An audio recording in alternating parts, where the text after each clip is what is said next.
Salam, salam damai sejahtera. Senang sekali hari ini kita bisa berjumpa lagi untuk belajar kitab-kitab yang diinspirasikan oleh Roh Kudus. Hari ini kita akan belajar sebuah kitab yang termasuk sebagai golongan kitab sastra hikmat. Kitab apa selain kitab Ayub?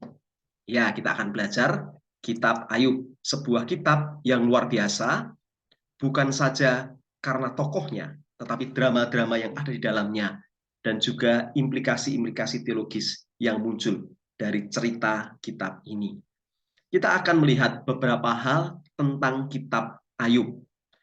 Nah, Ibu Bapak Saudara sekalian dikasih Tuhan, kitab Ayub itu diberi nama kitab Ayub sebenarnya bukan serta-merta karena pengarangnya, tetapi lebih kepada nama pahlawan yang diceritakan di dalam kitab itu.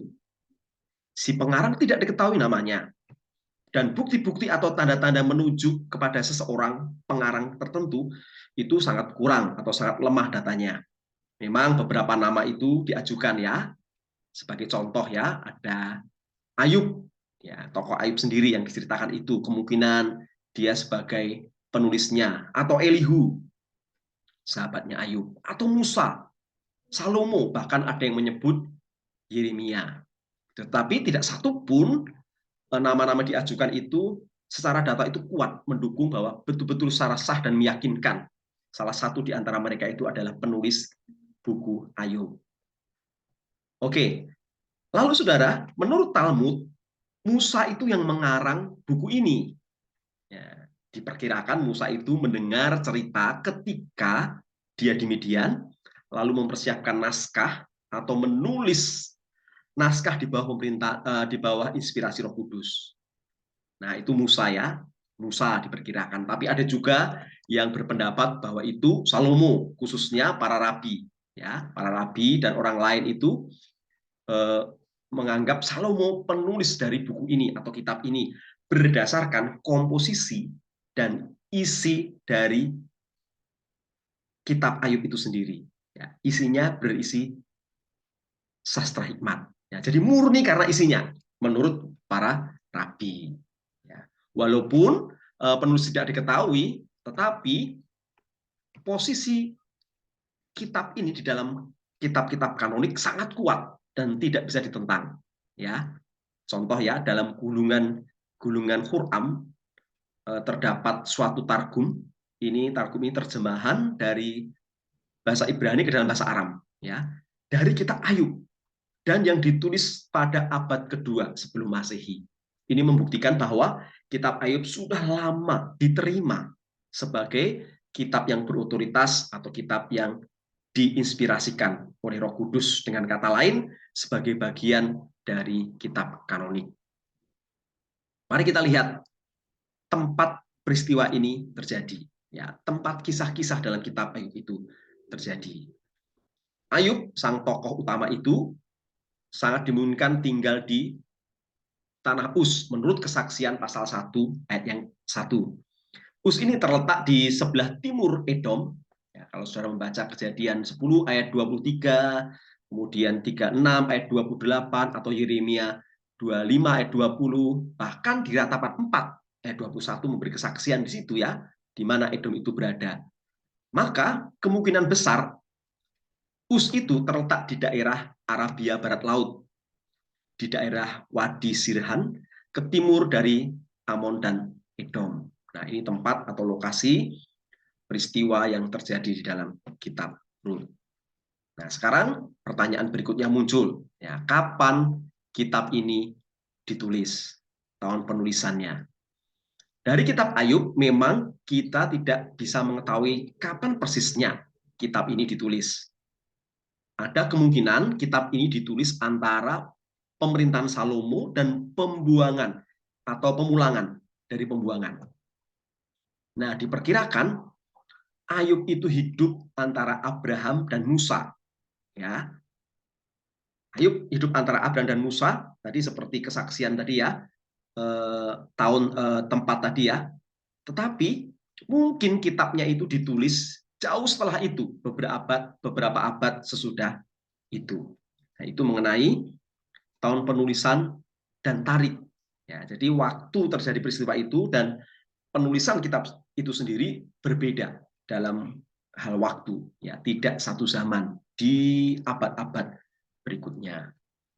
Oke, selanjutnya mari kita lihat latar belakang dari kitab Ayub ini. Nah, ada beberapa alasan yang umumnya dapat diterima bahwa kisah ini terjadi antara zaman Abraham dan Musa. Ya, kisah ini terjadi di masa-masa patriark sekitar itu. Beberapa alasan itu bisa memberikan dasar. Yang pertama, pola hidup dan agama di zaman Ayub yang bertindak sebagai ayah sekaligus imam dalam keluarga. Nah, jadi peran ayah dan imam dalam keluarga itu terlihat dalam kisah Ayub, dan ini sejajar dan ini sama dan ini mirip dalam kisah-kisah bapak-bapak patriark zamannya Abraham, ya, kemudian sampai di zamannya Musa. Nah, kita masih ingat ya, Abraham itu bertindak sebagai kepala keluarga, tetapi sekaligus sebagai imam. Ya, dia yang menikahkan anak-anaknya, itu ya, dia yang membawa persembahan sebagai perantara kepada Tuhan bagi keluarganya. Dia yang bersyafaat. Demikian juga Ishak nanti anaknya. Demikian juga Yakub, ya, untuk keluarga besarnya, 12 anak laki-lakinya, dan hanya menurunkan sebuah bangsa yang besar. Bahkan di masa Musa pun juga demikian. Bapak mertua Musa, Yitro, itu adalah imam, ya, di Midian, sekaligus sebagai kepala keluarga atau kepala klan, ya, sebuah klan dalam sebuah suku. Kira-kira begitu. Alasan kedua, mengapa kisah Ayub ini sangat mungkin terjadi di masa antara Abraham dan Musa? Ya, karena cara penghitungan harta.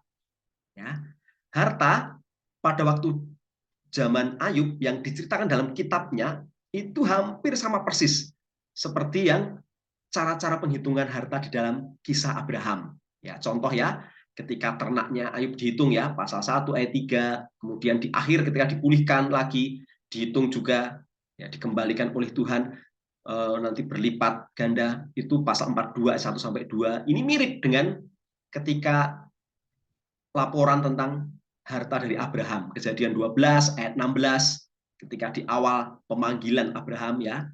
Kemudian 13 ayat 2, Abraham sudah di zona nyaman, Abraham sudah punya harta benda, punya ternak dan sebagainya, tapi kemudian dipanggil ke negeri yang antah berantah, belum tahu nanti, tetapi nanti di tengah perjalanan diberkati Tuhan, dan cara menghitung hartanya juga demikian.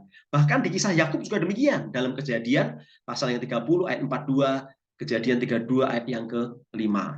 Caranya hampir sama. Kemudian usia, dalam hal usia, ya. Usia Ayub itu mungkin 210 tahun. Ya, usianya Ayub. Dengan perhitungan ya, itu 70 tahun ditambah 140 tahun, ya. Karena ketika dicoba itu ya, kemudian ditambah lagi ya usianya ya. Jadi di jumlah itu 210 tahun ya dalam Ayub 42 ayat 16. Usia-usia sebanyak ini lebih cocok dengan usia orang-orang atau umur manusia pada zaman Abraham. Ya, Terah hidup selama 205 tahun. Abraham berapa tahun? 175 tahun. Mirip ya. Kalau sebelum Abraham lebih banyak lagi, sampai 800 900 tahun. Tetapi di zaman Abraham ini usianya mirip-mirip dengan usia si Ayub. Jadi sangat besar kemungkinan ini ceritanya terjadi hampir bersamaan, ya, kira-kira di zaman antara Musa atau Abraham sampai ke Musa.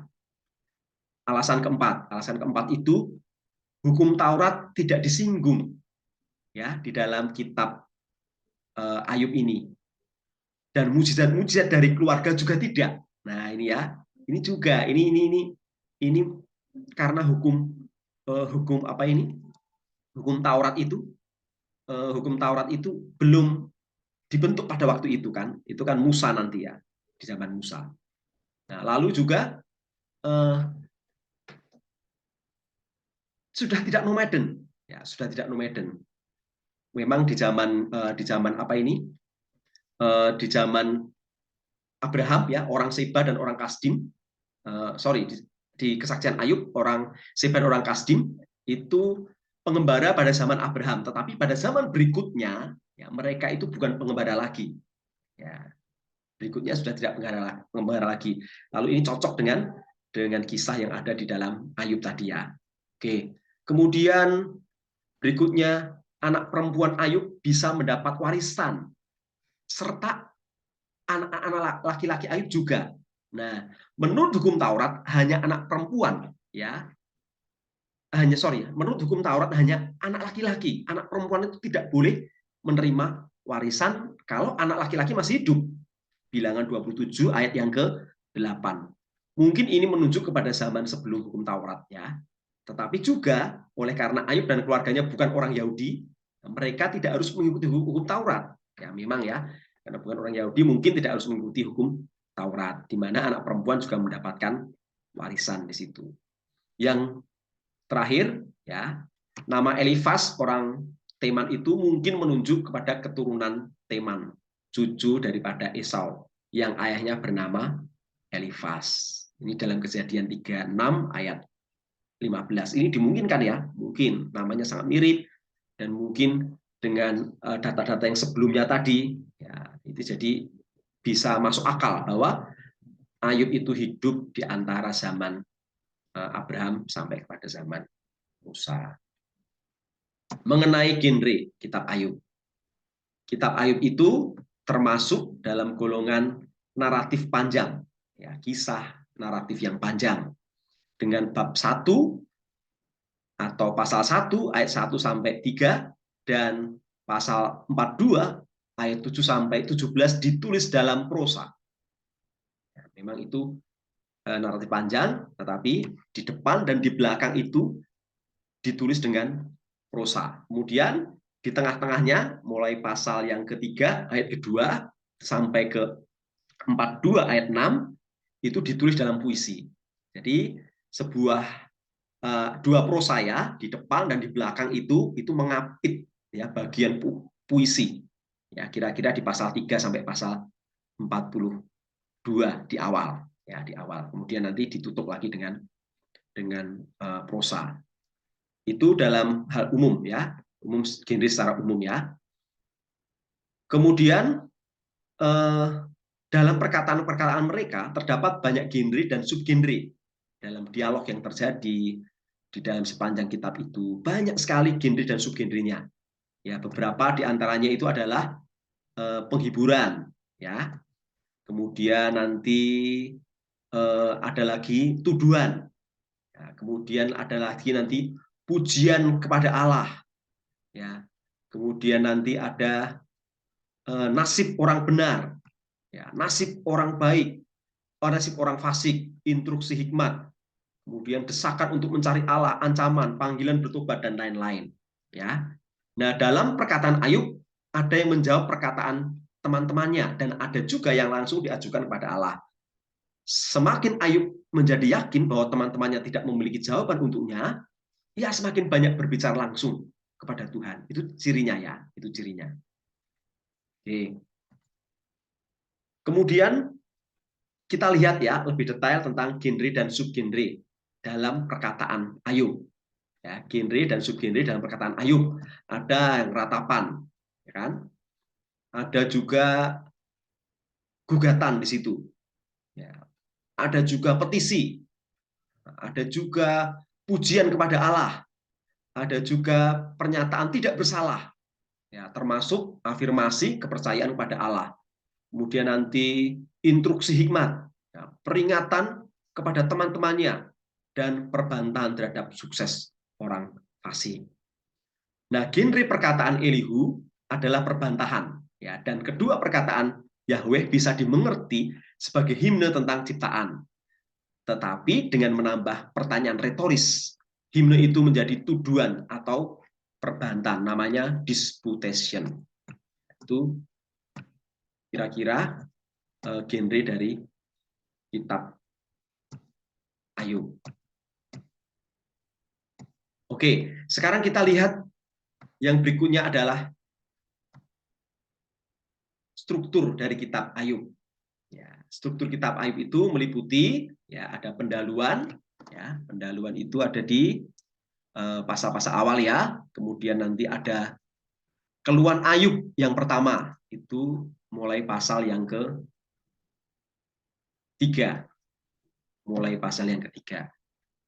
Nah, kemudian seperti yang saya sebutkan tadi ya, mulai pasal ketiga itu sampai nanti pasal yang ke-42 itu ada puisi. Tetapi kalau dibagi itu menjadi keluhan Ayub yang pertama, pasal 3, kemudian nanti ada 3 lingkaran dialog di situ, pasal 4 ayat pasal 4 sampai 14, pasal 15 sampai 21, pasal 22 sampai 27. Lalu nanti ada pujian hikmat pasal 28 ya. Baru kemudian nanti 3 lingkaran monolog.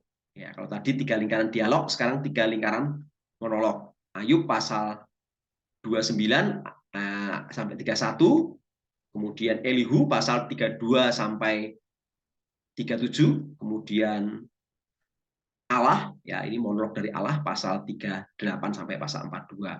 Kemudian penutupnya Ayub merendahkan diri, lalu kesimpulannya ada epilog ya pasal 42 ayat 7 sampai 17. Ini kira-kira struktur garis besar Ayub. Ini diambil dari buku Elmer P. Smith ya, Job Expositor Bible Commentary volume yang keempat, Grand Rapids Sonderban 1988, halaman yang ke-848.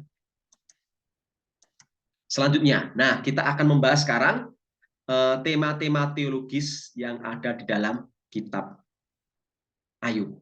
Ya, tema-tema teologis. Apa tema-tema teologis yang berkembang di sepanjang kitab ini? Yang pertama, orang benar bisa mengalami penderitaan. Melalui kisah Ayub, penulis menegaskan bahwa seseorang yang hidupnya saleh dan benar masih bisa mengalami penderitaan dan musibah. Bahkan penderitaan itu bisa dahsyat. Dan bukan sebagai pembalasan atas dosanya. Tidak serta-merta itu pembalasan terhadap dosanya. Maka tidak boleh menafsirkan bahwa seorang yang telah berbuat dosa itu karena dia pasti akan mengalami malapetaka dalam kehidupannya. Ya. Atau malapetaka itu tidak selalu ya, karena diakibatkan oleh dosa. Bisa juga orang benar itu menderita. Itu tema yang pertama. Ya. Yang kedua, dimensi-dimensi penderitaan manusia. Ya, Ayub adalah seorang yang memiliki iman yang besar dan karakternya tak bercatat. Tetapi dia menderita dalam segala dimensi daripada kehidupannya. Fisik, sosial, rohani, emosional, itu semua tersentuh. Menderita semuanya. Nah, memang dimensi-dimensi ini tidak bisa dipisahkan dari perasaan dan pengalaman seseorang, ya, karena semuanya bekerja sama mempengaruhinya. Akan tetapi harusnya dipisahkan untuk menjelaskan aspek penderitaan daripada Ayub itu. Ya, ada penderitaan fisik, ya, ada penderitaan fisik Ayub. Ya, kemudian ini meliputi kehilangan semua hartanya dalam 1 hari, kematian semua anaknya dalam 1 hari, ditimpa penyakit yang buruk dalam 1 hari itu. Wow, luar biasa ya. Yang kedua, penderitaan sosial Ayub. Ya, ini penderitaan sosial. Ayub yang dulu orang yang terhormat di daerahnya, terhormat di komunitasnya, tiba-tiba diasingkan daripada keluarganya, istrinya sendiri, bahkan teman-temannya bahkan datang meninggalkan dia. Hanya beberapa teman itu pun menyalah-nyalahkan Ayub, gitu ya. Di mana dia diolok-olok oleh penduduk kota itu, kan? Ayub duduk di tengah abu di luar tembok. Memang teman-temannya datang, tetapi justru menyalahkan. Ini penderitaan sosial. Tetapi juga ada penderitaan secara rohani. Dalam penderitaannya, Allah tak berdiam gara-gara tidak menjawab Ayub. Wah, bayangkan kalau kita mengalami seperti itu ya. Kita sedang dalam kesulitan, kita berdoa seolah-olah Tuhan bungkam. Seolah-olah tidak ada jawaban. Ditunggu-tunggu tidak ada jawaban. Konfirmasi juga tidak ada. Peneguhan juga tidak ada. Wah, ini kering sekali kehidupan rohani dari Ayub pada waktu itu. Ada juga penderitaan secara emosional. Karena diserang dari semua arah, Ayub mengalami banyak kebingungan emosional. Pikirannya yang tak wajar, pasal 7 ayat 4, ya, kemudian kebingungan 9 ayat 20, penolakan 10 ayat 3, ketakutan 9 ayat 28, ada juga kesusahan 21 ayat 6, kesedihan 19 ayat 13, keputusasaan 19 ayat 13 sampai 19, bahkan kekecewaan di pasal 3 ayat yang ke-26. Nah, ini semua bersamaan ya, penderitaan fisik, penderitaan sosial, penderitaan rohani, penderitaan emosional itu adalah dimensi-dimensi penderitaan yang sekaligus harus dihadapi oleh Ayub. Oke, selanjutnya ya. Ada tema teologis selanjutnya. Orang benar harus tetap berjuang. Nah, ini dia. Orang benar harus tetap berjuang. Inti daripada ujian Ayub adalah godaan untuk menyangkal Allah. Karena dari semua yang dilihat dan dimengerti oleh Ayub, Allah itu marah terhadapnya tanpa alasan. Dalam semua kesusahannya, Ayub berusaha mencari jawaban tentang tindakan Allah terhadap dirinya. Nah, dalam pergumulannya itu dia pegang tiga prinsip ya, bahwa Allah itu maha adil, bahwa Allah itu maha kuasa, ya. Kemudian bahwa Ayub sendiri tidak bersalah. Allah adalah maha kuasa, Allah adalah adil. Ya, kalau Ayub mati dalam kondisi ini, maka tidak ada kesempatan untuk dibenarkan dalam pandangan semua orang di sekelilingnya. Nah, keyakinan ini tegas ya daripada Ayub ya. Nah, Ayub sendiri tidak salah dan tidak wajib mengalami semua penderitaan ini. Ya. Kalau Ayub mati, ya, dalam keadaan dia belum dipulihkan, ya, bagaimana kesaksian itu bisa ada? Ini dia. Jadi Allah itu maha kuasa dan adil. Selanjutnya ya, tema teologi yang muncul selanjutnya. Ini pengertian tentang doktrin bahwa orang benar selalu diberkati dan orang fasik selalu dihukum. Ini ditentang dalam kisah ini. Dalam kisah ini ditentang. Tiga teman Ayub menjelaskan pengertian tradisional tentang doktrin tabur tuai dalam semua variasinya. Berdasarkan pengertian mereka, tiga orang teman ini ya, nah mereka berpendapat hanya bisa menyimpulkan bahwa Ayub itu disiksa karena suatu dosa yang telah dia lakukan, yang dia telah kerjakan selama ini. Maka satu-satunya jalan keluar adalah, menurut mereka, menurut tiga orang tadi ya, itu yang bisa menolong Ayub adalah bertobat supaya diampuni dan dipulihkan kembali. Padahal dalam kisah Ayub ini, Ayub sama sekali tidak salah. Ayub sama sekali tidak berdosa. Jadi hukum tabur tuai di sini sebetulnya tidak relevan diterapkan dalam kisah Ayub. Ya, diterapkan dalam kisah ini. Ya, mereka tiga sahabat itu mendorong Ayub untuk bertobat bukan karena dia salah, tetapi supaya dipulihkan kembali. Maka tujuannya bukan hidup baik di hadapan Allah, tetapi membuat apapun yang harus dibuat supaya meniadakan penindasan itu, agar lari dari penderitaan itu dan kembali mengalami berkat. Dengan kata lain, apa? Mereka menggoda Ayub untuk mempermainkan Allah, untuk mendapat keuntungan pribadi. Dan ini adalah dosa. Apabila Ayub mengikuti saran tiga temannya tadi, nasihat tiga temannya tadi, perkataan setan di awal, di prolog itu ya, di prosa awal, pendahuluan dari kitab Ayub, wah ini dibenarkan ini ya, bahwa manusia hanya menyembah Allah supaya mereka diberkati.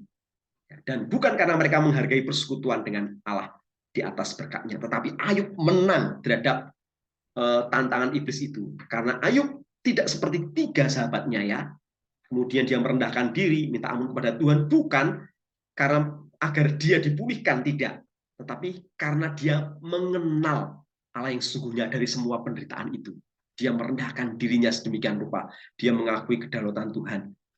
Dan ini yang luar biasa kemenangan Ayub ya, atas penderitaan, atas ujian itu, bukan saja atas ujian, tetapi atas tiga sahabatnya, yang kemudian akhirnya Ayub menjadi imam bagi mereka untuk memintakan pengampunan kepada Tuhan. Ya, jadi Ayub secara jelas menyalahkan kebiasaan yang memakai argumentasi yang salah untuk membenarkan Allah. Jadi secara jelas juga doktrin tabur tuai ini tidak berlaku dalam kisah Ayub ini. Yang kelima, ya, ada masalah teodisi, yakni jawaban yang tidak memuaskan. Ya, yang pertama. Allah tidak meniadakan kejahatan karena dia tidak mampu mengatasinya. Ya, ini jawaban yang tidak memuaskan. Seperti jawaban ini mengorbankan ajaran firman Tuhan untuk mencari jawaban atas masalah-masalah ini. Tetapi jawaban ini tidak bisa diterima oleh orang Kristen karena jelas dari firman Tuhan bahwa Allah itu baik dan maha kasih. Kemudian ya, Allah itu tidak meniadakan kejahatan karena Ayub tidak baik atau adil. Ya. Nah, di sini muncul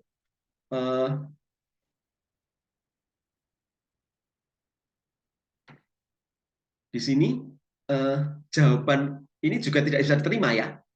Kalau yang pertama tadi kejahatan, Allah tidak menyediakan kejahatan karena dia tidak mampu mengatasinya, jelas salah ya, jelas salah karena pandangan yang pertama tadi sifat maha kuasa Allah ditentang di sini untuk menjaga sifat kasih dan kebaikannya.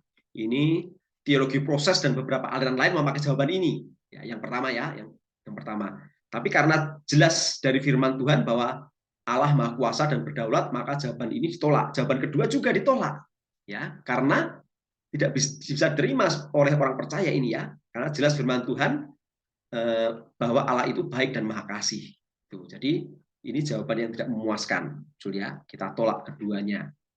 Nah, kemudian observasi Ayub tentang orang fasik, ya, menolak jawaban yang diberikan oleh teman-temannya tadi ya, jawaban yang tidak memuaskan tadi ya, ditolak secara tegas oleh Ayub. Dalam pergumulannya dengan masalah ini, yaitu apakah Allah adalah baik dan adil, dia berusaha untuk mengertinya. Dia tidak puas menerima pendapat teman-temannya karena tidak sesuai dengan apa yang dilihatnya. Beberapa observasi Ayub itu mengenai keadaan orang fasik di bumi ini menunjukkan bahwa jawaban tiga temannya tidak bisa menjelaskan mengapa Allah membiarkan orang fasik berhasil dan seperti menghukum orang saleh. Ya, contohnya di dalam Ayub 9 ya, ayat 22 sampai 24 berkata demikian. Semuanya itu sama saja. Itulah sebabnya aku berkata, yang tidak bersalah dan yang bersalah kedua-duanya dibinasakannya. Bila cemetinya membunuh dengan tiba-tiba, ia mengolok-olok keputusasaan orang yang tidak bersalah. Bumi telah diserahkan ke dalam tangan orang fasik, dan para hakimnya telah ditutupinya. Kalau bukan oleh dia, oleh siapa lagi?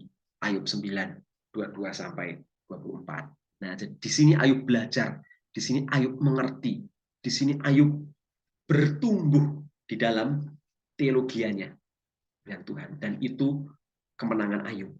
Ya, walaupun Ayub belum bisa menjawab masalah kejahatan secara tuntas, tapi dia menolak jawaban yang diberikan oleh teman-temannya yang begitu dangkal tadi ya, yang tidak memuaskan tadi.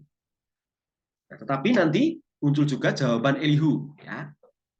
Elihu itu menunjukkan kebesaran Allah dalam bunyi guntur dan kilat. Ya. Ini adalah pendahuluan untuk jawaban Allah terhadap Ayub dari dalam badai. Sebelum Allah bercakap, salah satu orang lain akan mengeluarkan pendapatnya. Selama Ayub dan teman-temannya lain bercakap, orang ini hanya duduk dan mendengar. Tetapi pada waktu semua yang lain selesai, Elihu masih marah sebab ia merasa ada jawaban yang belum disebut, yaitu Allah memakai penderitaan untuk mendidik manusia, bukan menghukumnya saja. Maka penderitaan bisa dimengerti sebagai tindakan kasih Allah supaya seseorang bisa dihindarkan jatuh ke dalam dosa. Nah, dengan singkat kata apa saudara? Elihu ini memandang Ayub sebagai orang yang congkak sebab ia terus menanyakan kelakuan Allah. Jadi Elihu mengutamakan kekuatan dan keadilan Allah. Elihu juga menjelaskan bahwa penindasan Allah bukan untuk menghukum orang berdosa, melainkan sering kali dipakai untuk mendidik dan mencegah mereka dari kejatuhan dosa yang lebih dalam. Nah, dalam kesimpulannya, Elihu ini menunjukkan kebesaran Allah dalam bunyi guntur dan kilat. Ya, tadi ya, ini bagian dari pendahuluan nanti ketika Allah menjawab Ayub dalam badai. Nah, yang selanjutnya ini Allah bertemu dengan Ayub. Fakta bahwa Allah sendiri menjawab Ayub membuktikan bahwa teman-temannya adalah salah Karena mereka berkata tidak mungkin Allah akan langsung menjawab seorang manusia. Nyatanya Allah betul-betul menjawab secara langsung kepada Ayub. Ya. Ayub benar dan teman-temannya salah. Itu kesimpulan daripada Allah. Ya, ada dua bagian ya. Kesimpulannya satu, Ayub benar, kemudian dan teman-temannya salah. Tetapi yang kedua, Ayub itu mengalami pemulihan fisik setelah bertemu dengan Allah. Ya, klaim bahwa Ayub benar, teman-temannya salah, selesai. Tapi yang kedua, Ayub juga mengalami pemulihan secara fisik. Ya, komplit sudah. Oke. Sekarang selanjutnya pertanyaannya bagi kita, penerapannya. Apa selanjutnya bagi kita? Apa selanjutnya maknanya bagi kita? Apa implikasinya bagi kita orang percaya? Yang pertama, saudara, kejujuran di hadapan Allah itu harus mutlak kita lakukan. Allah suka dengan orang yang jujur. Allah menuntut kejujuran. Allah menginginkan kejujuran kita. Ya, Allah ingin kita apa adanya di hadapannya. Ini adalah penerapan yang pertama. Ya, Ayub jujur di hadapan Allah. Dia apa adanya. Dia sungguh-sungguh terbuka di hadapan Allah. Sementara teman-temannya menyalahkan dia, sementara teman-temannya mencari kesalahan dia, mencari alasan itu semua, tapi konsisten dari kisah-kisah penderitaan di awal sampai di akhir, Ayub itu jujur di hadapan Tuhan. Dia mengungkapkan dengan jujur dan dia terbuka di hadapan Tuhan. Nah, ini kira-kira ya salah satu implikasi atau penerapannya. Kita harus jujur di hadapan Allah. Allah tidak marah ketika Ayub menuduhnya. Karena dalam semuanya Ayub berusaha untuk mengerti apa yang dibuat Allah. Jadi seolah-olah Ayub itu marah terhadap Allah ya. Dia protes kepada Allah, tapi itu dalam rangka kejujuran. Yang kedua, memperhatikan bahwa Ayub sering berbicara langsung kepada Allah. Ya, perhatikan, walaupun ia kecewa dengan semua yang terjadi, tetapi dia tetap berkomunikasi dengan Allah. Dia tidak patah arang, dia tidak mutung, ya gitu ya. Dia tidak putus asa, dia tidak ngambek itu dan meninggalkan diskusi dengan Allah, tapi dia tetap terus berbicara pada Allah, walaupun sulit, walaupun berat, walaupun tidak mengerti, tapi dia terus menjalin koneksi itu dengan Allah. Wah, ini menarik ya. Harusnya kita pun demikian. Orang percaya dalam pergumulan, ya, jangan sampai putus asa, jangan sampai kita gagal iman, jangan sampai kita berhenti untuk percaya. Terus kita harus berbicara dengan Allah di dalam kesulitan kita. Yang ketiga, ini ya, jangan berhenti berkomunikasi. Kemudian yang kedua, jangan menolak fakta-fakta karena tidak cocok dengan teologi Anda. Nah ini ya, ini bawaannya ya, kalau orang sudah mulai putus asa itu, antipati dengan Allah itu, mungkin karena teologi yang diyakini tidak cocok dengan faktanya. Yang saya yakini seperti ini. Wah, saya itu meyakini teologi kemakmuran. Ya, kalau jadi orang Kristen harus kaya. Tapi faktanya kok aku menderita. Wah, dia meninggalkan Tuhan. Nah, itu salah ya. Ayub tidak demikian. Teologianya tidak cocok. Yang dia yakini selama ini tidak cocok dengan apa yang terjadi, apa yang kenyataan terjadi dalam hidupnya. Tapi dia terus tetap melekat kepada Allah. Wah, ini yang luar biasa ya. Berikutnya, teologianya juga harus benar. Ya, memang kadang-kadang tidak cocok dengan teologi kita dengan kenyataan ya, tetapi itu dalam rangka ya, kita bertumbuh dalam teologi kita. Dalam rangka kita mengenal Tuhan lebih dalam lagi sehingga kita menemukan jawabannya dan merumuskan teologi yang lebih tepat, teologi yang bertumbuh, teologi yang benar, teologi yang progresif dalam hubungan kita dengan Allah. Ya, teman-teman Ayub itu tidak rela mengakui teologi mereka tentang tabur dan tuai, hukum tabur dan tuai itu. Nah,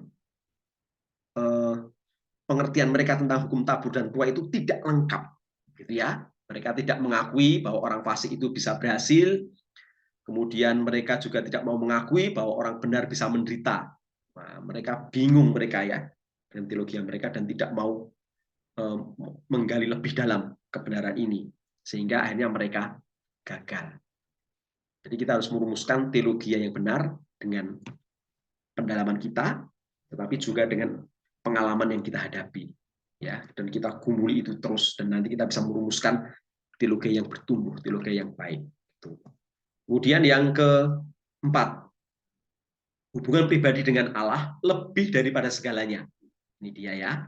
Hubungan pribadi dengan Allah itu lebih daripada segalanya. Apa yang lebih penting bagi Anda? Berkat dari Allah atau hubungan pribadi dengan Allah? Kalau kita hanya menyembah Allah supaya mendapatkan berkatnya, maka tuduhan iblis dalam kitab Ayub dibenarkan. Untungnya Ayub tidak demikian. Ya, dia tidak tergantung dari berkat-berkat yang dia terima. Karena hubungan pribadi dengan Allah itu jauh lebih penting daripada segalanya. Sebagai umat minoritas, sebagai orang yang mungkin banyak mengalami diskriminasi, kita harus menjalin hubungan yang lebih intim dengan Tuhan. Kadang-kadang masalah itu diizinkan agar kita lebih kuat lagi berdoa, lebih sering lagi bersaat teduh, lebih sering lagi mencari Tuhan. Sehingga tujuan utamanya adalah hubungan pribadi dengan Tuhan yang lebih kuat. Mau mencari mana? Mengejar berkat atau mengejar sumber berkat? Kalau saya akan mencari sumber berkat, yaitu hubungan pribadi dengan Tuhan. Pribadi Tuhan itu sendiri. Maka berkat-berkat itu otomatis nanti akan mengejar kita. Ya. Tapi kalau kita mengejar berkat, ya, mengejar berkatnya belum tentu kita akan mendapatkan sumber berkat. Kita akan kehilangan berkatnya. Yang kelima, ketahuilah cara yang benar untuk menghibur seorang yang menderita. Nah ini ya, ini pengalaman dari 3 sahabat Ayub. Kalau ada teman kita yang sedang menderita di dalam pergumulan, dalam persoalan, kita harus tahu cara yang tepat untuk menghibur mereka. Yang pertama ya, jangan menghakimi, jangan langsung suruh mereka bertobat. Ya, seringkali kita latah ya, ketika seorang sedang ada pergumulan, kita seolah-olah menyalahkan dia dengan cara sudah bertobat saja. Ya, ini kamu harus banyak berdoa, kamu harus bertobat. Berarti mengklaim orang itu salah, padahal belum tentu ya. Penderitaan yang terjadi dalam diri seorang teman kita itu belum tentu karena kesalahannya. Mungkin itu karena ujian, mungkin karena itu karena hal-hal yang lain. Yang kedua, sabarlah mendengar. Ya, sabar mendengar dari teman kita. Sahabat-sahabat Ayub itu, dia tidak sabar mendengar Ayub. Yang diperlukan Ayub pada waktu itu dalam penderitaannya, dia kehilangan semuanya, dia mengalami penderitaan fisik, ya, dia mengalami penderitaan sosial, ada 4 aspek tadi ya, itu menerpa semua dalam kehidupannya. Yang dibutuhkan itu adalah teman mendengar, ya, teman yang mau mendengar keluh kesah, bukan nasihat sebetulnya. Tapi teman-teman Ayub ini lebih cenderung dia mengeluarkan isi hatinya, ya, kebalik ya, harusnya dia mendengar isi hati Ayub, tetapi justru teman-temannya itu terburu-buru menumpahkan isi hatinya pada Ayub. Nah, kita harus sabar mendengar, tetapi mendengarnya juga dengan berempati ya, dengan berempati. Jangan merasa harus membela Tuhan ya. Kita harus mendengar dengan berempati, mendengar dengan sungguh-sungguh, mendengar bukan hanya pura-pura, berempati. Ya, kemudian jangan terburu-buru membela Tuhan. Jangan cepat-cepat merasa Tuhan itu tidak seperti itu. Tuhan itu seperti ini. Gitu ya. Kadang-kadang kita perlu membiarkan teman kita yang sedang menderita itu protes di hadapan Tuhan. Seolah-olah menyalahkan Tuhan. Seolah-olah tidak mengerti Tuhan. Bagaimana Tuhan? Nah, di dalam kitab puisi pun juga demikian kan. Di kitab Mazmur contohnya ya. Berkeluh kesah. Mengapa Tuhan? Mengapa Tuhan? Ya, jadi kadang-kadang kita biarkan dulu karena itu proses yang dihadapi mereka yang sedang menderita. Sahabat kita mungkin harus melalui proses itu ya. Jangan terburu-buru dulu. Ya, mungkin Tuhan akan mengiring mereka dalam keluh kesah mereka sehingga semuanya disampaikan kepada Tuhan dan nanti Tuhan akan menjawab dengan caranya. Dan yang kemudian beri waktu untuk menangis. Berikan waktu mereka untuk menangis. Jangan menyuruh orang bersukacita ketika mereka mengalami musibah dalam kehidupan mereka. Ya sudah, tidak usah nangis, tidak usah nangis. Yang betul itu ya sudah, nangis saja, tidak apa-apa. Saya siap mendengarkan, saya siap ya menyediakan bahu saya untuk kau menangis di sini. Karena emosi itu harus disampaikan. Jangan tutup emosi teman kita yang sedang menderita itu. Jangan cepat-cepat ya. Biarkan itu dikeluarkan semuanya. Oke, ini kira-kira penerapan yang kita bisa peroleh dari kitab Ayub. Jadi ada genrenya sudah kita bahas, ya kan? Judulnya sudah kita bahas, pengarangnya kemungkinan siapa, strukturnya bagaimana, gitu ya, tema-tema teologi yang berkembang di dalam kitab ini dan penerapan-penerapan yang mungkin ya bisa kita jadikan pelajaran bagi kita. Itulah kitab Ayub, kitab yang luar biasa. Kiranya kita juga diberkati melalui kitab ini. Puji nama Tuhan. Shalom, sampai berjumpa kembali. Tuhan memberkati.